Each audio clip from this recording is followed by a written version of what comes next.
जय श्री राधे कृष्णा। मैं हिम्मत काजला आपका आज फिर स्वागत करता हूं अपने YouTube channel Radha Rani defence academy में। हम लोग आज डिस्कस करेंगे ऑल इंडिया सैनिक स्कूल में मैथ का चैप्टर नंबर 1 संख्या और संख्या पत्ती। मैंने आपको बताया था कि हम हिंदी और इंग्लिश दोनों वर्जन में आपको क्लास देंगे। आज हम हिंदी में डिस्कस करेंगे चैप्टर नंबर 1 को, जो नंबर सिस्टम है, संख्या और संख्या पत्ती है। सबसे पहले मेरे बच्चे मैं आपको बता दूं, जो अंकगणित है अंकगणित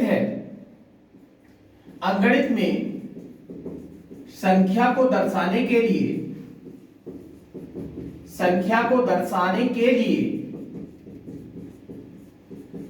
10 संकेत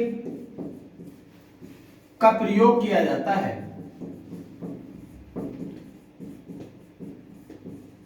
अगर आपको मैथमेटिक्स के अंदर कोई भी संख्या लिखनी है, गणित के अंदर कोई भी संख्या लिखनी है, तो वो संख्या इन्हीं संकेतों का यूज करने के बाद बनेगी। वो संकेत है आपके 0, 1, 2, 3, 4, 5, 6, 7, 8 एंड 9। ये 10 संकेत हमारे अंकगणित में आते हैं, जिन्हें यूज करके हम किसी भी संख्या को दर्शाते हैं, किसी भी संख्या को हम लिख सकते हैं इन 10 संकेतों का यूज करने के लिए। तो सबसे पहला क्वेश्चन यही पूछा जाता है कि अंकगणित में किसी भी संख्या को दर्शाने के लिए कितने संकेतों का यूज किया जाता है। तो मेरे बच्चे 10 संकेतों का यूज किया जाता है। कौन कौन सी हैं? 0, 1, 2, 3, 4, 5, 6, 7, 8, 9। अब मैं आपको बता दूं, जो हमारी ये क्लास है, इसमें हम जो डिस्कस करेंगे ऑल इंडिया सैनिक स्कूल में, मैं गारंटी लेता हूं कि इसी क्लास में आपके मिनिमम 2 क्वेश्चन आपको देखने को मिलेंगे। जितना आज मैं पढ़ाऊंगा, ये 8 मिनट की वीडियो, 10 मिनट की हो या 30 मिनट की वीडियो हो, इस वीडियो में जितना भी मैं आपको क्लियर करूंगा, उसमें आपको जो एग्जाम 8 जनवरी को कंडक्ट होगा, उसमें मिनिमम 2 क्वेश्चन आपको देखने को यहां से ही मिल जाएंगे। अगर हम इससे आगे बात करें तो संख्याओं के प्रमुख प्रकार, अभी आपने पढ़ा संख्याओं के प्रमुख प्रकार। अभी आपने पढ़ा कि संख्याओं को दर्शाने के लिए 10 संकेतों का प्रयोग किया जाता है। तो अब हम पढ़ेंगे कि संख्याएं किस किस तरीके की होती हैं, उनके प्रकार क्या क्या हैं। इस बारे में हम थोड़ा सा आपके साथ डिस्कस करेंगे। देखिएगा,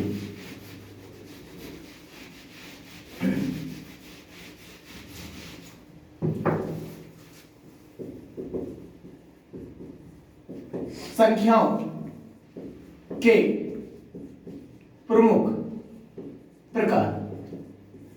सबसे पहले हम बात करें तो सबसे पहले आता है प्राकृतिक संख्या। अभी मैं आपको 2 पॉइंट पढ़ाने वाला हूं, जिसमें से उम्मीद है कि 99% एक क्वेश्चन आपको यहां से ही देखने को मिल जाएगा। प्राकृतिक संख्याएं क्या होती हैं? प्राकृतिक संख्याएं जो 1 से शुरू होती हैं, 1 से शुरू, 1 से शुरू होती हैं, कौन सी? प्राकृतिक संख्याएं। दूसरी बात करें पूर्ण संख्या। पूर्ण संख्या कहां से शुरू होती है मेरे बच्चे? 0 से शुरू होती है। कहां से शुरू होती है? 0 से शुरू होती है। ये प्राकृतिक संख्याएं 1 से शुरू होती है, 1, 2, 3, 4 डैश, और जो हमारी पूर्ण संख्याएं हैं वो 0 से शुरू होती है, 0, 1, 2, 3, 4 डॉट डॉट डॉट डॉट।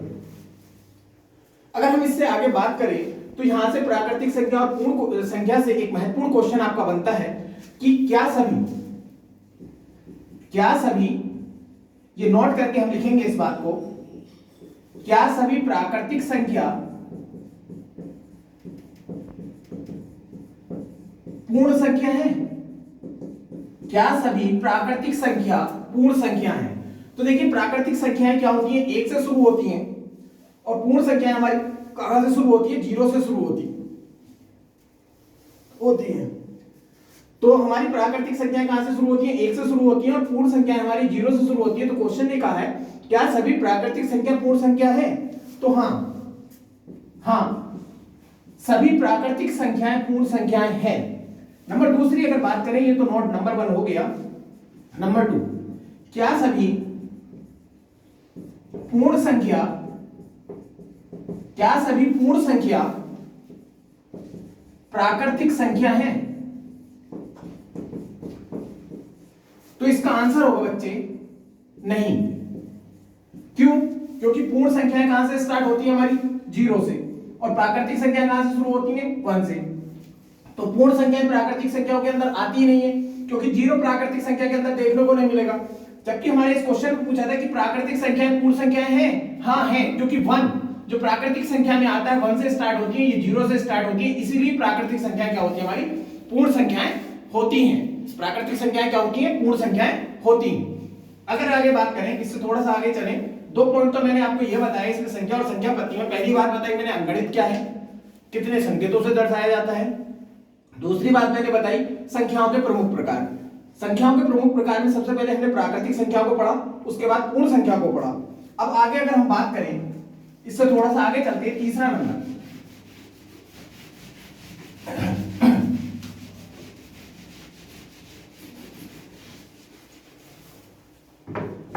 तीसरा सम संख्या। सम संख्याएं क्या होती हैं? तो हमें सेकंड क्लास में बताया गया था इवन नंबर और नंबर क्या होते हैं। इवन नंबर जो सम संख्याएं होती हैं जो 2 से पूर्णतः विभाजित हो जाए, जो 2 से पूर्णतः कंप्लीटली विभाजित हो जाए। विभाजित का मतलब हुआ विभाजित हो जाए अर्थात भाग हो जाए। विभाजित का मतलब क्या है? भाग। विभाजित का मतलब होता है बच्चे भाग। क्या हो जाए? भाग हो जाए। जो हमारी सम संख्याएं होती हैं, हमें पढ़ाया गया था सेकंड क्लास में, जो 2 से पूर्णतः विभाजित हो जाए उन्हें हम सम संख्याएं कहते हैं। या फिर हम इसमें बात कर सकते हैं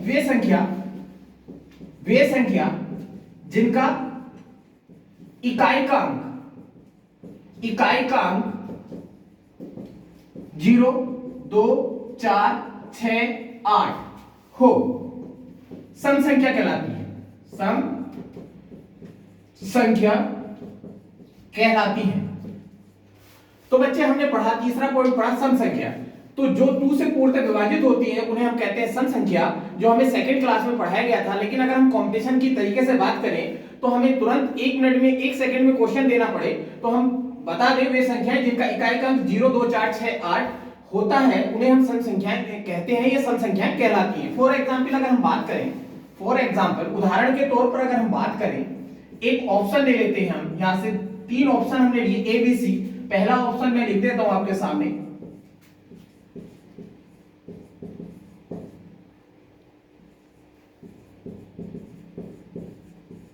इनमें से अगर आपको कहा जाए कि सम संख्याएं कौन सी हैं, तो डिवाइड करने से बेहतर है कि अगर आपको बताया जाए कि 2 से डिवाइड करो, भैया 2 से डिवाइड ना करके आप सीधा बता दो जिन अभी मैंने पढ़ाया आपको बताया वे संख्याएं जिनका इकाई का अंक 0, 2, 4, 6, 8 होता है वे सम संख्याएं कहलाती हैं। तो अगर हम यहां पर बात करें तो सबसे पहले इकाई का अंक इसमें क्या है? 0। इसका इकाई का अंक क्या है बच्चे? 0। इकाई का अंक 0 है। इसमें इकाई का अंक क्या है? 3 है। इसमें इकाई का अंक क्या है? 9 है। तो मैंने बताया इकाई का अंक आपको देखना है। इसमें इकाई का अंक हमारा क्या आ रहा है? 0 आ रहा है। तो हमारा ऑप्शन नंबर ए क्या होगा? सम संख्या कहलाएगी। तो सम संख्या को पहचानने के लिए जो जिन संख्याओं में इकाई का अंक 0, 2, 4, 6, 8 आता है तो वो सम संख्या कहलाती है। नंबर 4, इससे अगर आगे बात करें, ये तो हुआ हमारा सम संख्या का। अभी हम अगर आगे बात करें विषम संख्या, इससे अगला पॉइंट है हमारा विषम संख्या। संख्या के प्रकार जो हम पढ़ेंगे 12 to 13 प्रकार पढ़ेंगे इसमें। तो हम चौथा नंबर जो है हमारा 4th, विषम संख्याएं कौन सी होती है? जस्ट कन्वर्जन है विषम संख्या। अगर हम बात करें जस्ट उसका रेसिप्रोकल है सम संख्या का। हमें टीचर ने पढ़ाया था सेकंड क्लास में वे संख्याएं जो 2 से डिवाइड नहीं होती ऑड नंबर कहलाती हैं, और जो 2 से डिवाइड हो जाती हैं तो इवन नंबर कहलाती है। अगर हिंदी में बात करें, जो संख्याएं 2 से भाग हो जाती है सम संख्या कहलाती है, और जो संख्या 2 से भाग नहीं होती विषम संख्या कहलाती है। हमने अभी दूसरी बात उसमें पढ़ी थी सम संख्या में, जिन संख्याओं में इकाई का अंक 0, 2, 4, 6, 8 होता है वो सम संख्याएं कहलाती है। अगर हम इसी का उल्टा विषम संख्याओं में अगर बात करें तो जिन संख्या का इकाई का अंक 0, 2, 4, 6, 8 नहीं हो वे विषम संख्या कहलाएंगी। वे विषम संख्या है। फॉर एग्जाम्पल इसमें भी अगर हम बात करें 7, 8, 9, 2, 4, 6, 0, ऑप्शन नंबर बी ले लिया हमने 9, 8, 7, 6, 8, 3, ऑप्शन नंबर सी ले लिया हमने 8, 7, 6, 8, 9, 5, 4। इसमें से अगर आपको पता करना है तो विषम संख्या कौन सी है, तो अभी मैंने बताया जिनका इकाई का अंक 0 होगा वो होंगी सम। 0, 2, 4, 6, 8 होगा, वो केवल इस पर ही हमें फोकस डालना है। अगर आपको इकाई का अंक 0, 2, 4, 6, 8 मिलता है तो वो सम हो जाती है, और जिनमें नहीं मिलता वो विषम हो जाती है। जैसे इसमें इकाई का अंक मिला 4, तो हमारी क्या हो जाएगी, ये सम संख्या हो जाएगी, और इसमें इकाई का क्या मिला हमारा 3, तो ये क्या हो जाएगी, हमारी विषम संख्या हो जाएगी। तो हमें सीधा सा ध्यान रखना है कि सम संख्याएं कौन सी होती है और विषम संख्याएं क्या होती है। चौथा पॉइंट जो मैंने आपको बताया, अभी यहां से हम एक क्वेश्चन ये भी कह सकते हैं, क्या सभी सम संख्याएं विषम संख्याएं नहीं होती, और सभी विषम संख्याएं सम संख्याएं नहीं होती। तो ये भी पॉइंट आपसे पूछा जाता है। और मैंने आपको जो 4 पॉइंट बताए हैं, पहला पॉइंट आपको प्राकृतिक संख्याएं बताया, दूसरा पॉइंट मैंने आपको पूर्ण संख्याएं बताया, तीसरा पॉइंट मैंने आपको सम संख्या का बताया, चौथा पॉइंट जो था हमारा वो विषम संख्या का बताया, और चारों पॉइंट मैंने अच्छी तरीके से आपके सामने क्लियर करे। नाउ द नेक्स्ट टॉपिक हमारा जो रहेगा इसी में, विषम संख्या के बाद आता है हमारा अभाज्य संख्याएं। जो हमें पढ़ाया जाता था अभाज्य संख्याएं कौन सी होती हैं, तो बच्चे केवल अभाज्य संख्याएं ही नहीं कहते, इंग्लिश में हम बोलते हैं प्राइम नंबर। अभाज्य संख्या प्राइम नंबर, अभाज्य संख्या, अभाज्य संख्या, अभाज्य संख्या को हम बोल सकते हैं रूढ़ संख्या। रूढ़ संख्या बहुत ज्यादा क्वेश्चन पूछा जाता है यहां से अभाज्य संख्या से। मैं मानता हूं एक क्वेश्चन आपको 100% श्योर मिल जाएगा। ऑल इंडिया सैनिक स्कूल में AISSEE में आपको देखने को मिलेगा कि अभाज्य संख्याएं या रूढ़ संख्याएं कौन सी होती हैं। तो मैं आपको बता दूं अभाज्य संख्याएं क्या होती हैं। अभाज्य संख्याएं या प्राइम नंबर वे संख्याएं होती हैं, वे संख्या होती हैं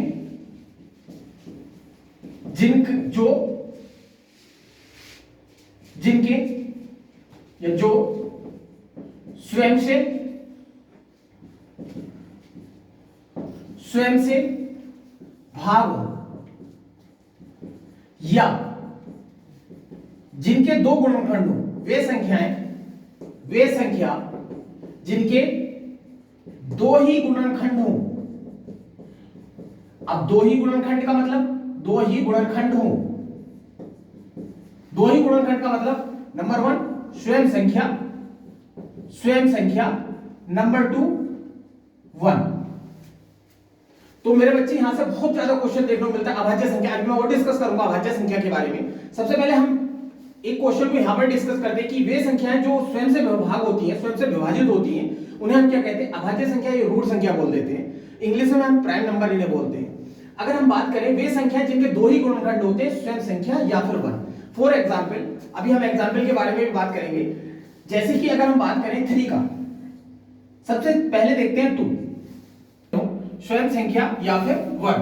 तो अभी हमने अभाज्य संख्याओं को पढ़ते हैं ढंग से।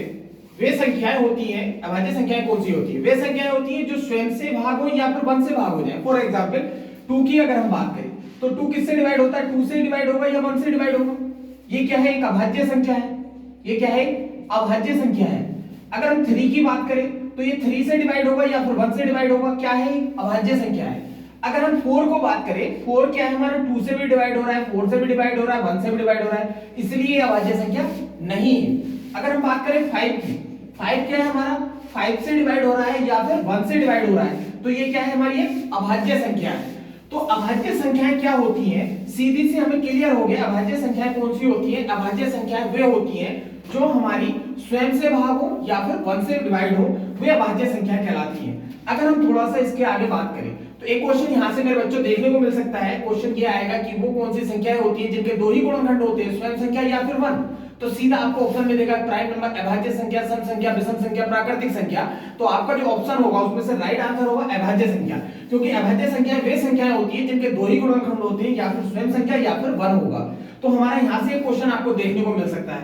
अगर अभी और अभाज्य संख्या में बात करें, सबसे छोटी अभाज्य संख्या, एक क्वेश्चन ये बहुत ज्यादा पूछा जाता है AISSEE में या फिर यूपी सैनिक स्कूल में बहुत ज्यादा ये क्वेश्चन पूछा गया है। नवोदय में बात कर लीजिए तब भी ये पूछा जाता है, और मिलिट्री में भी पूछा जाता है। वैसे मिलिट्री का एग्जाम हो गया आपका 18 दिसंबर को। तो हमारा ये क्वेश्चन यहां से अभाज्य संख्या से एक पॉइंट ये पूछा जाता है कि सबसे छोटी अभाज्य संख्या, सबसे छोटी, अभी मैं जो पॉइंट आपको लिख रहा हूं इन पॉइंट से एक क्वेश्चन आपको देखने को मिलेगा। सबसे छोटी अभाज्य संख्या, तो मेरे लाल मेरे बच्चे, वो क्या है, 2 है। क्या है, 2 है। अगर हम बात करें सबसे छोटी विषम सम अभाज्य संख्या, सबसे छोटी सम अभाज्य संख्या, वो भी क्या है हमारे पास, 2 है। अगर हम इसी में एक पॉइंट की और बात करें, सबसे छोटी विषम अभाज्य संख्या, विषम अभाज्य संख्या, वो क्या है बच्चे, 3 है। अगर हम बात करें यहां से ये क्वेश्चन पूछा जाता है सम अभाज्य संख्या, सम अभाज्य संख्या कितनी है, कितनी है, इस बात का मेन ध्यान रखना। यहां पूछा गया है कितनी है, और यहां पूछा गया है सबसे छोटी समअभाज्य संख्या कौन सी है। तो सबसे जो समअभाज्य संख्याएं हैं वो कितनी हमारे पास एक ही है। अगर हम टोटल नंबरिंग में बात करें, सभी हमारे पास विषम अभाज्य संख्या होती है, केवल 2 को छोड़कर। 2 की हमारी समअभाज्य संख्या, इसलिए हम कह सकते हैं समअभाज्य संख्या कितनी होती है, वो हमारे पास एक है। अगर हम बात करें इससे अगला पॉइंट, 1 से 100 तक, 1 से 100 तक कितनी अभाज्य संख्याएं, कितनी अभाज्य संख्याएं, तो ये हमारे पास है 25। कितनी है, 25। 1 से 100 तक कितनी अभाज्य संख्याएं हैं साहब, 25। मेरे बच्चे एक क्वेश्चन और पूछा जाता है, 2 अंकों की सबसे बड़ी अभाज्य संख्या। तो 2 अंकों की जो सबसे बड़ी अभाज्य संख्या है वो है 97।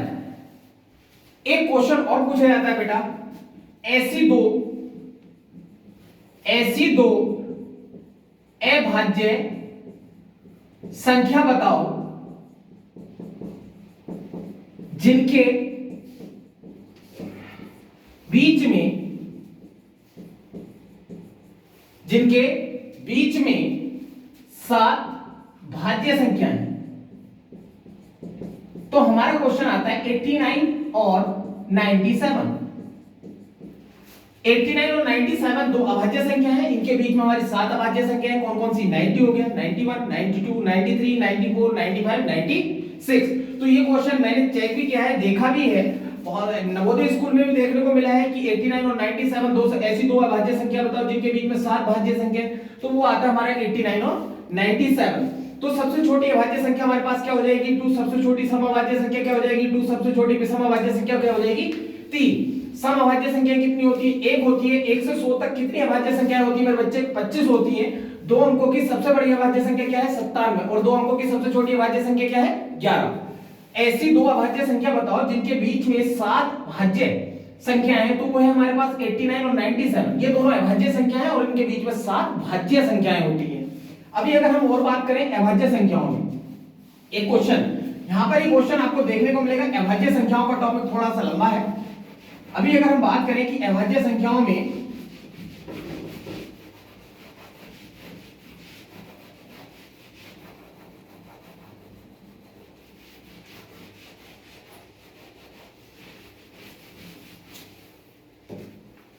अभाज्य संख्या निकालते कैसे, एक क्वेश्चन मिलता है 10 से 50 तक कितनी अभाज्य संख्या है, 10 से 50 तक कितनी अभाज्य संख्या है। अब या तो आप लिख लो या आप इस चीज को पहचान लो जो मैं बता रहा हूं। फॉर्मूला होता है 44, 22, 32, 23, 21। ये मैंने 1 से 100 तक जितनी भी अभाज्य संख्याएं आती है वो सारी लिख दी। जो 44 लिखा 44, ये पहला बात है 1 से 10 तक, 1 से 10 तक। ये फिर 10 से 20, ये आ जाएगा 20 से 30, ये आ जाएगा 30 से 40, ये आ जाएगा 40 से 50, ये आ जाएगा 50 से 60, ये आ जाएगा 60 से 70, आगे आ जाएगा 70 से 80, नेक्स्ट आ जाएगा 80 से 90, और फिर आ जाएगा हमारा 90 से 100। तो हमारा 1 से 10 तक 4 अभाज्य संख्या है, 10 से 20 तक फिर 4 अभाज्य संख्या है, 20 से 30 तक हमारी 2 अभाज्य संख्या है, 30 से 40 तक 2 अभाज्य संख्या है, 40 से 50 तक 3 अभाज्य संख्या है, 50 से 60 तक 2 अभाज्य संख्या है, 60 से 70 2 अभाज्य संख्या है, 70 से 80 3 अभाज्य संख्या है, 80 से 90 2 अभाज्य संख्या है, और 90 से 100 1 अभाज्य संख्या है। तो हमारा क्वेश्चन है 10 से 50 तक कितनी अभाज्य संख्या है। तो भैया 10 से 50 तक, तो 50 या 40 से 50, ये रहा 10 से 50 तक कितनी अभाज्य संख्या है, इन सभी को प्लस कर लीजिए। 4 और 2 6 और 2 8 होती 11। तो हम सीधा कह सकते हैं कितनी अभाज्य संख्या है, 11। अगर हम अभी क्वेश्चन की बात करें 20 से 40 तक, 20 से 40 तक कितनी अभाज्य संख्या है, तो 20 से 40 तक कितनी अभाज्य संख्या है मेरे लाल? 2 और 2 कितना हो जाएगा? 4। तो कितनी संख्या है हमारे पास? 4 है। मेरे बच्चे बहुत ध्यान से आपको ध्यान देना है कि 20 से 40 तक कितने अभाज्य संख्या है? 4। मैंने जो नोट किया है, बेटा वीडियो में कोई दिक्कत आ गई थी, थोड़ा सा रुक गई थी।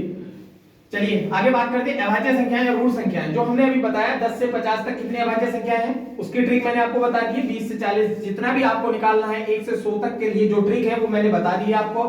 टोटल लिखने की जरूरत नहीं है, केवल इसी चीज को पहचान करके आपको आंसर लगाना है। तो मैंने आपको जो बताया कि पहला नंबर बताया प्राकृतिक संख्याएं, दूसरा बताया आपको पूर्ण संख्याएं, तीसरा क्वेश्चन आपको तीसरा पॉइंट जो बताया मैंने सम संख्या के बारे में बताया, फिर विषम संख्या के बारे में बताया। आफ्टर दैट मैंने आपको बताया अभाज्य संख्या या रूट संख्या है। अभी अगर हम बात करें थोड़ा सा अभाज्य संख्या और रूट संख्या के बारे में, अभाज्य संख्या या रूट संख्या, तो अभाज्य संख्या और रूट संख्या को दो तरीके से बांटा गया। बेटा इनके दो बच्चे थे, अभाज्य संख्या के दो बच्चे थे और दोनों के अलग अलग नाम दिए गए थे। एक बच्चे का नाम जो दिया गया था, एक बच्चे का नाम दिया गया था जुड़वां अभाज्य संख्या, जुड़वां अभाज्य संख्या, जुड़वां अभाज्य संख्या, और दूसरे बच्चे का नाम था सह अभाज्य संख्या, सह अभाज्य संख्या। तो अगर हम बात करें जुड़वां अभाज्य संख्या, आज केवल हम इसी टॉपिक को क्लियर करेंगे, अभाज्य संख्याएं क्या होती हैं। कल हम भाज्य, उससे आगे बढ़ेंगे, कल सभी के बारे में पूरा पॉइंट क्लियर करेंगे। तो जुड़वां अभाज्य संख्याएं क्या होती हैं? जुड़वां अभाज्य संख्याएं वे होती हैं, वे संख्याएं होती हैं, वे संख्या, वे अभाज्य संख्या, सीधी सी बात करें, वे अभाज्य संख्या, वे अभाज्य संख्या जिनके बीच में एक भाज्य संख्या हो, एक भाज्य संख्या हो, एक भाज्य संख्या हो।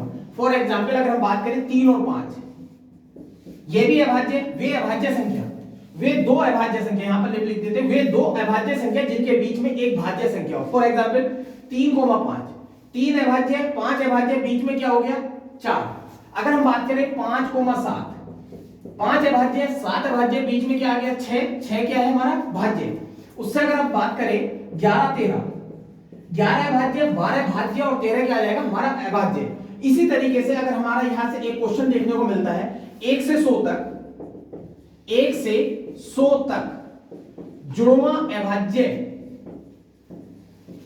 जुड़वां अभाज्य संख्या के 8 जोड़े हैं, 8 जोड़े हैं। जैसे मैंने ये लिखा 3, 5, 5, 7, 11, 13, 17, 19, 29, 31, इसी तरीके से 1 से 100 तक अगर बात करें कितने जोड़े आते हैं जुड़वां अभाज्य के? वो 8 जोड़े आते हैं। सभी बच्चे 8 के 8 जोड़े मेरे कमेंट बॉक्स में, हमारा जो कमेंट बॉक्स है उसमें लिखेंगे क्या क्या जोड़े होते हैं। 1 से 100 तक के सभी जोड़े आपको यहाँ पर नोट करने हैं। अगर हम बात करें सहभाज्य संख्याएं, तो मेरे लाल सहभाज्य संख्याएं कौन सी होती है? वे जोड़े, वे संख्या के जोड़े या फिर वे दो संख्या जिनका ओहेनिस्ट गुणनखंड, ओहेनिस्ट इंग्लिश में अगर बात करूं कॉमन फैक्टर, ओहेनिस्ट गुणनखंड 1 हो। जैसे 3, 4, 9, 16, इसी तरीके से 5, 6, इन सभी का क्या है? कॉमन फैक्टर 1 है। ओहेनिस्ट गुणनखंड क्या है? 1 है। तो मैंने अभी बताया अभाज्य संख्या के बारे में पूरा क्लियर किया। और अभाज्य संख्या के दो बेटे होते हैं, जुड़वां अभाज्य संख्या और एक सहभाज्य संख्या। जुड़वां अभाज्य संख्या वे दो अभाज्य संख्या जिनके बीच में एक भाज्य संख्या होती है। जुड़वां अभाज्य संख्याओं में 1 से 100 तक कितने जोड़े मिलते हैं? हमारे 8 जोड़े देखने को मिलते हैं। और सहभाज्य संख्या वे दो संख्याएं जिनका ओहेनिस्ट गुणनखंड क्या होता है? हमारा 1 होता है, जिनका एचसीएफ कह दीजिए, हाईएस्ट कॉमन फैक्टर कह दीजिए, या फिर कॉमन फैक्टर कह दीजिए, या ओहेनिस्ट गुणनखंड हिंदी में कह दीजिए, जिनका ओहेनिस्ट गुणनखंड क्या होगा? 1 होगा, वो सहभाज्य संख्याएं होंगी। तो यहां से जितना मैंने आज आपको पढ़ाया है, यहां से आपको 1 या 2 क्वेश्चन आपको मिनिमम देखने को मिलेगा। मिनिमम बोल दीजिए या मैक्सिमम बोल दीजिए, कम से कम 1 मिलेगा और ज्यादा से ज्यादा 2 क्वेश्चन आपको देखने को मिल सकते हैं। दूसरा क्वेश्चन आपको अभाज्य संख्या से देखने को मिल सकता है। पहला क्वेश्चन आपको वहां से मिल सकता है प्राकृतिक संख्या और पूर्ण संख्याओं में क्या रिलेशन है, जो मैंने आपको बताया कि पूर्ण संख्या कहां से शुरू होती है या फिर प्राकृतिक संख्या कहां से शुरू हो सकती है, या फिर मैंने जो नोट लिखवाया है वहां से आपको देखने को मिल सकता है। आज तक जो मैंने अभी तक जितना भी आपको पढ़ाया है उसमें 1 या 2 क्वेश्चन, गारंटी लेता हूं इस बात की, 1 या 2 क्वेश्चन आपको देखने को मिलेगा, 100% श्योरिटी है। बाकी हम आगे कल पढ़ाएंगे। आप ये सारा डिस्कस करना है, आपको पढ़ना है, अच्छे से ध्यान से पढ़ना है। 8 जनवरी 2023 को आपका सैनिक स्कूल का पेपर है, ऑल इंडिया सैनिक स्कूल का। मैं भगवान से प्रार्थना करूंगा आप सभी अच्छे से पास हो, बहुत अच्छे नंबर आए आपके मैथमेटिक्स में। और ये मैं गारंटी लेता हूं 8 जनवरी से पहले 7 जनवरी तक आपका क्रैश कोर्स करा करके पूरा सिलेबस मैथमेटिक्स का सॉल्व करा दूंगा। मैथमेटिक्स के ऑल इंडिया सैनिक स्कूल में 50 क्वेश्चन देखने को मिलते हैं। प्रत्येक क्वेश्चन आपका 3 मार्क्स का होता है, दैट इज 150 मार्क्स का होता है। बहुत ज्यादा इंपॉर्टेंस रखता है मैथमेटिक्स अपने आप में ऑल इंडिया सैनिक स्कूल में। जय हिंद, जय भारत। इसी तरीके से आप मेरा मनोबल बढ़ाते रहिए, मेरी वीडियो को, हमारी जो वीडियो है उन्हें शेयर करते रहिए, सब्सक्राइब करते रहिए, लाइक करते रहिए। और जो आपके छोटे बच्चे हैं सभी को फायदा हो इस चीज का, सभी को, आपको आपके रिलेशन में कोई है तो उन्हें शेयर कीजिए, सब्सक्राइब कीजिए और इस तरीके से आगे बढ़ाते रहिए। जय हिंद, जय भारत। मैं अपनी बात को विराम देता हूं। धन्यवाद।